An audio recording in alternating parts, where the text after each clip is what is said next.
안녕하세요. 소소하게 크게입니다. 이게 새롭게 인사를 하게 되니까 되게 조금 어색하네요. 여기 익숙해지면 좋겠습니다. 제가 오늘 여러분들께 알려드릴 아니죠. 제가 알려드릴 게 아니고 우리가 함께 공부할 거는 배달의 민족에 관한 이슈입니다. 저도 이제 배달의 민족에 대해서 굉장히 공부를 많이 했어요. 최근에 인수합병이 됐죠. 독일의 딜리버리 히어로라는 회사와 우리나라 배달의 민족이라는 회사가 인수합병을 하게 됩니다. 딜리버리 히어로라는 그 독일계 회사가 배달의 민족을 인수를 하는 거고, 대부분의 자금은 현금으로 지급을 하는데 최대 주주 김봉진 대표와 그 외 임직원들 지분은 아마 주식 교환을 해서 딜리버리 히어로라는 그 독일 회사의 지분을 김봉진 대표의 여러 명에게 아마 지분을 줄 것 같아요. 딜리버리 히어로라는 회사가 독일에 상장된 회사인데 시가총액이 한 15조 정도 됩니다. 이게 배달의 민족을 인수하기로 딱 결론이 나고 나서 23%가 올랐어요. 하루 만에. 이런 걸 사야 되죠. 이런 걸 사야 되는데, 여튼 그런 걸 이 회사가 최대 주주인 김봉진 대표에게는 주식 스왑이라는 걸 해서 딜리버리 히어로의 주식을 주게 됩니다. 그러면서 아마 개인 최대 주주는 김봉진 대표가 될 거라고 하네요. 그래서 김봉진 대표는 독일에 상장된 회사의 최대 주주가 되게 됩니다. 아마 그 기존의 딜리버리 히어로의 우호 지분, 그러니까 기존의 경영자들이 갖고 있는 지분과 그분들 친한 사람의 지분이 아마 김봉진 대표의 지분보다는 많을 거예요. 하지만은 단 한 사람의 지분으로 봤을 때는 김봉진 대표의 지분이 가장 많지 않을까라는 관측이 나오고 있고요. 이게 우리가 배달의 민족을 공부하는데 굉장히 많은 이슈가 있어요. 여러분들이 알게 되는, 그리고 제가 알게 된 여러 가지 이슈가 있습니다. 거기에 대해서 함께 공부를 해보도록 하겠습니다. 이게 말 빠르게 너무 빠른가? 저 이거 5분 만에 시리즈를 좀 만들려고 하는데, 5분 만에 알아보는 배달의 민족, 5분 만에 알아보는 무신사 이런 거 있잖아요.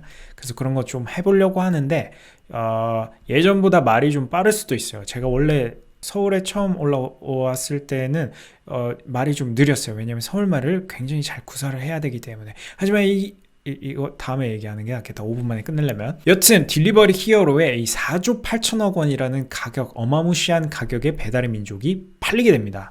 이게 배달의 민족이 팔린 그 4조 8천억, 이게 얼마나 대단한 금액이냐면, 아반떼를 4m로 가정을 했을 때 2천만 원에 4m짜리를 구할 수가 있죠. 4m짜리 아반떼를 2천만 원에 살 수 있으면, 이 아반떼가 쭉 늘어뜨렸을 때 얼마야?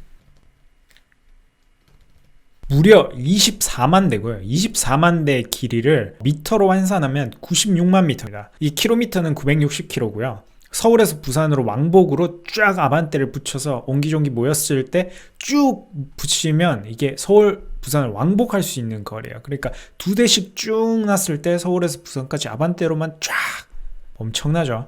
그리고 우리가 좋아하는 치킨, 배달의 민족 하면 뭡니까? 치킨이죠. ASMR. 그래서 이게 치킨으로 만약에 바꾸게 되면, 이게 치킨이 제가 좋아하는 교촌 치킨으로 하면 3억 2천만 마리입니다. 3억 2천만 마리. 저는 참고로 저는 퍽퍽살을 좋아해요. 그래서 만약에 혹시나 제가 나중에 유명해져서 정말 나중에 정말 혹시나 유명해져서 여러분들과 팬미팅 이런 거 하게 됐을 때, 저랑 치킨을 드시고 싶다면 퍽퍽살 좋아하시는 분들 오시면 안 돼요. 저는 퍽퍽살 좋아하기 때문에 여기 오실 분들은 닭다리살, 부드러운 살 이런 거 좋아하시는 분들만 오시면 될 것 같고요. 저는 퍽퍽살 좋아하니까 퍽퍽살 좋아하시는 분들은 오지 마세요. 농담이고.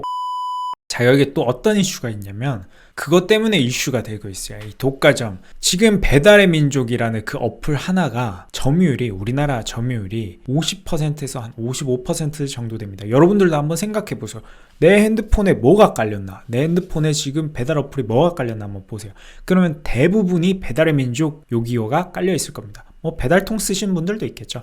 근데 이게 그러니까 시장 점유율의 50%에서 55%가 배달의 민족이고, 한국 프랜차이즈 협회에서 조사했습니다. 요기요가 한 30%에서 한 33% 정도 된다고 해요. 배달통은 한 10%, 11% 이렇게 왔다 갔다 하고요. 그래서 이 세 개 어플을 다 합치면 거의 90%가 넘습니다. 90에서 한 100% 왔다 갔다 해요. 100%라는 말도 있어요. 거의 다른 어플은 쓰지를 않기 때문에. 최근 들어서 쿠팡이츠라는 어플이 들어와서 이게 조금 이렇게 공격적으로 마케팅을 하고 있지만, 배달의 민족, 요기요, 배달통의 명성에는 아직 미치지 못하고 있죠. 그래서 이 세 개를 합치면 90% 정도가 되기 때문에 공정거래위원회에서 이게 승인을 안 해줄 수가 있어요. 3개 어플을 합치면 100% 가까이 되기 때문에 야 이건 독점이다, 그런 의견이 있을 수 있기 때문에 공정거래위원회에서 합병을 승인을 안 할 수가 있습니다. 이게 향후에 몇 달을 좀 지켜봐야 돼요. 한 6개월에서 1년 정도 결과가 나오려면 시간이 걸립니다. 저는 개인적으로 이거 좀 독점 이슈가 좀 심할 수도 있겠다라는 생각을 해요. 왜냐면 이게 요기요와 배달통이 딜리버리 히어로 겁니다. 그러니까 독일계 회사가 이 2개 앱을 들고 있어요. 그러니까 40%에서 한 45% 왔다 갔다 하는 점유율을 독일 회사가 들고 있었는데 우리나라의 배달의 민족 55%를 들고 가면 90%, 독일 회사가 한 회사가 새 어플을 좌지우지하기 때문에 우리가 지금 누리고 있는 혜택 있잖아요. 뭐 주문하면 3,000원 쿠폰, 5,000원 쿠폰 이렇게 공격적으로 뿌리는 그런 판촉행위, 마케팅 행위가 없어질 수가 있어요. 어차피 내가 다 3개 어플을 들고 있는데 내가 뭐 하려고 이렇게 쿠폰을 뿌리나, 어차피 우리 어플 쓸 건데 라고 생각하고 공격적인 마케팅을 안 할 수가 있기 때문에 소비자의 편익이 줄어드는 효과가 있고, 그래서 공정거래위원회에서는 아마 승인을 안 해줄 수도 있다.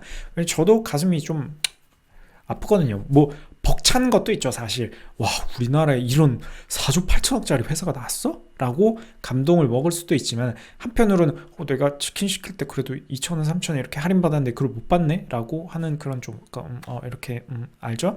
뭔지 알죠? 그래서 그래서 명분을 내세웁니다. 이런 독점 이슈가 있기 때문에 배달의 민족은 명분을 내세워요. 요즘에 일본계 자금을 등에 업은 어떤 업체의 공격적인 마케팅 때문에 우리가 힘들다. 자, 잡아. 야, 우리가 일본계 자금을 등에 업은 회사랑 붙고 있어. 그럼 뭐야? 이게 내수만의 이런 싸움이 아니고 글로벌 경쟁이야. 우리는 지금 글로벌 경쟁을 하기 위해서 이런 일을 해야 돼 라고 명분을 내세우게 됩니다. 이 명분이 되게 중요해요. 독과점 이슈가 있는데 명분이 없으면 이게 승인이 안 됩니다. 그럼 어떻게 해야 되냐? 그 명분을 내세워야 되죠. 예전에 스파르타와 트로이의 싸움을 한번 보세요. 스파르타가 트로이를 치려고 하는데 명분이 없어. 어떻게 해야 돼?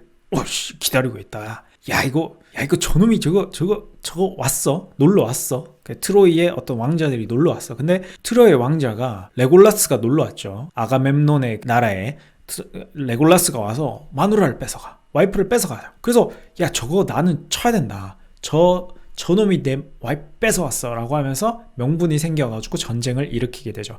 그때 레골라스가 명분을 제공하게 됩니다. 레골라스, 올랜드 블룸입니다. 저에게는 레골라스. 여튼 그 올랜드 블룸 때문에 트로이 다 보셨죠? 참고로 트로이 영화에 올랜드 블룸이 아가멤논의 와이프를 데려오면서 명분을 제공하게 되고, 그래서 전쟁이 일어나가지고 그 전쟁을 영화로 만든 게 트로이입니다. 배달의 민족 같은 경우에도 명분이 필요했기 때문에 아마 그런 명분을 내세우지 않았을까라고 생각을 하고 있고요. 잘 모르겠습니다. 이게 한 몇 달 지나 봐야 돼요. 지금 일단 합병안이 나온 거고, 추후에 이런 독과점 이슈가 만약에 해결이 되고 어떤 명분을 잘 내세워서 순차적으로 잘 진행이 된다고 하면 아마 합병이 승인이 될 거고, 좀 시간이 걸릴 것 같습니다. 그리고 또 알아둬야 될 게 뭐냐면, 딜리버리 히어로에 팔린 이 배달의 민족의 대부분의 지분이 다 기관 투자자였어요. 개인이 아닌 기관 투자자였고, 그리고 대부분의 지분이 외국계 회사였습니다. 뭐 세콰이어 캐피탈 차이나라든지 아니면 힐하우스 캐피탈이라는 거는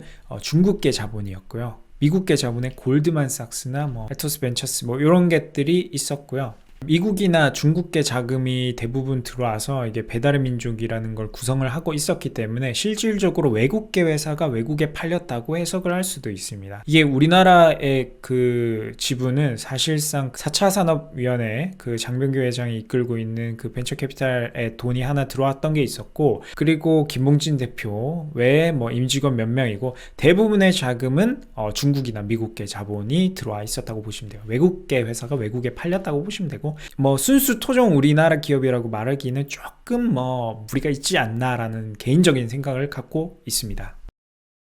저도 함께 공부했던 내용이 뭐냐면, 일단 김봉진 대표가 딜리버리 히어로라는 기업의 최대 주주로 올라선다. 개인 1인 기준으로 봤을 때 최대 주주로 올라서고, 동아시아, 동남아, 아시아권을 이렇게 아우르는 그런 글로벌 경영을 하기 위해서, 더 큰 일을 하기 위해서 간다라는 거고요. 그리고 또 하나는 이런 독과점 이슈가 있기 때문에 아마 공정거래위원회에서 승인을 안 할 수도 있다 라는 거, 그리고 4조 8천억 정도면 교촌치킨이 기본 교촌치킨으로 간장치킨으로 했을 때 3억 2천만 마리다 라는 사실을 여러분이 알 수가 있습니다.